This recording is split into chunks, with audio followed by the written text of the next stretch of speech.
Olá, pessoal! Hoje vamos discutir um dos conceitos mais fascinantes da teoria psicanalítica de Sigmund Freud, a fase oral do desenvolvimento psicossexual. Esse é um tema essencial para quem estuda psicologia e tenta entender como nossa personalidade começa a se formar desde os primeiros meses de vida. Mas não se preocupem, vamos explicar tudo de maneira bem simples e dinâmica. Antes de mergulharmos na fase oral do desenvolvimento psicossexual de Sigmund Freud, é importante entender o conceito mais amplo por trás da sua teoria. Freud comparava a mente humana a um iceberg, onde a parte visível, acima da água, representa o consciente, e a parte maior, submersa, simboliza o inconsciente. Segundo Freud, o consciente é apenas uma pequena fração da nossa mente, aquele que está presente no aqui e agora, enquanto o inconsciente contém pensamentos, memórias e desejos reprimidos, os quais influenciam profundamente no nosso comportamento. Essas forças inconscientes moldam nossas ações e escolhas, mesmo que não percebamos. A metáfora do iceberg nos ajuda a entender que nem tudo o que fazemos ou sentimos é completamente racional. Há sempre algo por baixo da superfície. É a partir dessa visão de mente dividida que Freud desenvolve suas teorias sobre o desenvolvimento humano. Ele acreditava que nossas experiências nos primeiros anos de vida, que muitas vezes inconscientes, são decisivas para a formação da nossa personalidade. É aí que entram as fases do desenvolvimento psicossexual, que representam diferentes etapas e desafios que enfrentamos enquanto crescemos.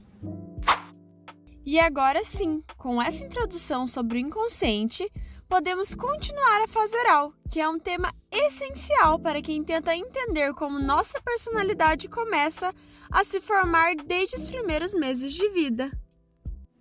Para Freud, o desenvolvimento da personalidade ocorre em 5 fases. Cada uma é associada a uma zona erógena diferente, sendo elas a fase oral, a fase anal, a fase fálica, a fase latente e a fase genital. Hoje, vamos focar na primeira delas, que é a fase oral, que vai desde o nascimento até aproximadamente os 18 meses de vida. Exatamente, caro ouvinte. Na fase oral, o prazer da criança está centralizado na boca. Isso porque, para o bebê, a boca é a principal fonte de prazer, seja ao mamar, sugar, morder ou até mesmo explorar objetos com a boca. Nesse período, o ato de mamar não se resume apenas ao saciamento da fome, mas também é a primeira experiência de prazer do bebê e de conexão emocional com sua mãe. E aqui já podemos trazer um exemplo prático. Sabe aquele bebê que chora inconsolavelmente até ser alimentado ou ter a chupeta de volta? Pois é, esse é um exemplo claro de como a satisfação oral é crucial para ele. Essa necessidade é tão forte que, se não for atendida adequadamente, pode acabar gerando consequências no futuro. E falando em consequências, Freud acreditava que se a criança não tiver suas necessidades orais satisfeitas adequadamente, isso pode levar a uma fixação. Por exemplo, um bebê que foi desmamado cedo demais ou que teve a alimentação muito restrita pode, na fase adulta, desenvolver comportamentos como roer unhas, fumar ou até mesmo a compulsão alimentar. Mas é claro que nem todo comportamento relacionado à boca significa que a pessoa tem uma fixação oral, não é mesmo? Como o próprio Freud disse, às vezes um charuto é apenas um charuto. Ou seja, aqui ele estava ironizando a ideia de que nem tudo precisa ser interpretado de forma psicanalítica. É importante lembrar que Freud também acreditava que a fase oral é um momento muito crítico para a formação da identidade, pois é nesta fase que a criança começa a se ver como um ser separado de sua mãe. Esse é um passo fundamental para o desenvolvimento do ego, que é a parte da nossa personalidade que lida com a realidade. E olha só que interessante, esse desenvolvimento do ego começa justamente quando o bebê percebe que nem sempre terá suas necessidades atendidas imediatamente. Ele aprende a esperar, a lidar com a frustração, e isso começa a moldar a sua personalidade. Essa é uma ótima deixa para falarmos sobre como os pais podem influenciar nesse processo. Vamos pensar juntos. Como será que a maneira de lidar com a alimentação e os cuidados nessa fase pode afetar o futuro de uma criança?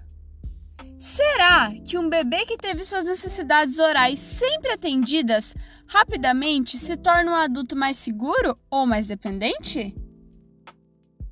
Pois é, essa é uma reflexão muito importante, pois, se um bebê é privado demais, ele tende a crescer com uma sensação de insegurança, sempre buscando uma satisfação oral de outras formas. Por outro lado, se ele for super protegido e sempre tiver tudo o que quer, na hora que quer, pode acabar desenvolvendo uma dependência exagerada. Isso nos faz refletir. Será que todos esses comportamentos que observamos em adultos têm a ver com o que aconteceu lá na infância?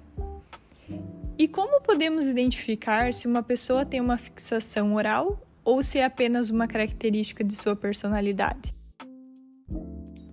Essas perguntas são super interessantes e fazem a gente refletir sobre o impacto das primeiras experiências na vida adulta. Afinal, Freud acreditava que essas experiências iniciais moldam nossa forma de lidar com o mundo para o resto da vida. Agora, antes de concluirmos, vamos dar uma olhada rápida nas outras fases do desenvolvimento psicossexual. Isso nos ajuda a contextualizar melhor a fase oral.